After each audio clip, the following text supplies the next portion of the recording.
Yeah, well, you're preaching to the choir here, and I completely agree. That's why I jumped ship from my, corporate Sure. job at the studio 10 Well, plus you're an years ago. entrepreneur because you were personally motivated to stop living that way. Yeah, but can you talk about the dark side? Because I think there is a dark side. More money, more problems, right? Yeah, yeah. How does one? And I think maybe people watching will want to know, sort of like, how do we navigate those choppy waters? Because it's not so simple, right? When success starts to come, No. you start being less kind to the hospitality people or the person who brings you your food.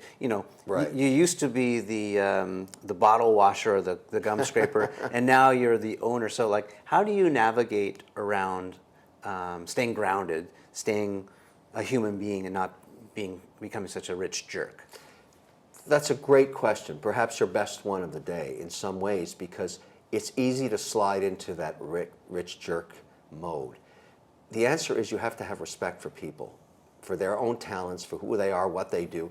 The guy that delivers your breakfast in the morning, you should respect him like anybody, like Warren Buffett. It's this. It doesn't matter. He's a person. He's trying to do his job. She's trying to do her job. They deserve your respect. If you can't give them respect and you treat them without respect, you have become an asshole. And you deserve, in my view, the karma that comes with that. I believe there is karma. And I think if you're a real asshole, you're going to pay the price one day. That's why I have to give back. That's why I have to treat people with respect. And you have to remember that there's always a weighing in during your life. And karma is how that gets settled. The other big area that it manifests itself as a huge problem is in children. If you de-risk your children's lives, you are giving them a disease. So you're talking about kind of how Bill Gates and Warren Buffett deal with their children. They say, you get nothing, you're entitled to nothing. What is your outlook on the success you've had? Do your children feel entitled to it? Do they know they're getting something, nothing, or all of it? Well, here's the lesson I learned. When I was graduating from college, my mother said to me, I'm coming to the graduation, I've got the great news, I'm coming, I want to see this happen, but no more checks. That's it.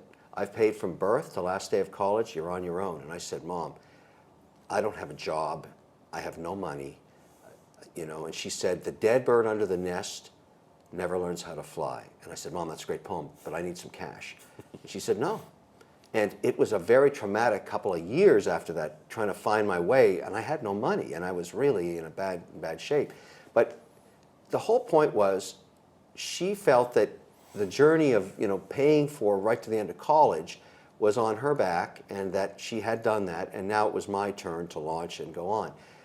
That was such a powerful experience for me that I've now mandated that into my family trust, which is a generational skipping trust that provides from children born to future generations, even out of wedlock, I don't care. It's a full freight pay from birth to last day of college, and then they get this, nothing. Now, when I put this structure in place on my first liquidity event, was around the sale of the learning company. I walked across the river to Cambridge, met with the lawyers and said, I want to structure this thing this way. And they said, you sure? I said, I've talked to my wife about it. We had, when we were married, we had no money. And I went back and explained the structure to my kids after I'd locked and loaded it. They were 4 and 6. Decades later, well, I guess 12 years later, my son, who was doing very poorly in high school, I think at around grade 10, he was not going to get to college. And he came to me and said, Dad, walk me through the trust deal again. I said, sure, Trevor. It's very easy. Here's how it works. If Mom and I go out to a movie tonight, we get run over. You're going to be okay, because you're going to be taken care of right to finish high school, because it doesn't look like you have to worry about college. And then he said, well, what happens after that? I said, you're on your own. You get nothing. He said, I get nothing? I said, yeah. The dead bird under the nest never learns how to fly. And he said, that sucks. But I said, why don't you take advantage of the runway you've got? You're in grade 10. It's full freight. Now he's in third year electrical engineering. Maybe that was the night that it hit him, where the fear of the unknown, could be avoided by finding a path. And he's used it, and he's spent a lot of money getting his education. But I'm sure when he graduates, he'll have a job. And I told him, if you want to start a company, don't come to me. I'm expensive. I'll want a royalty. Go out there and raise some dough and come to me later for second round financing or something. Because I really think, that's the whole point of helping, having everything taken care of from birth to last day of college is a good deal for anybody. Yeah.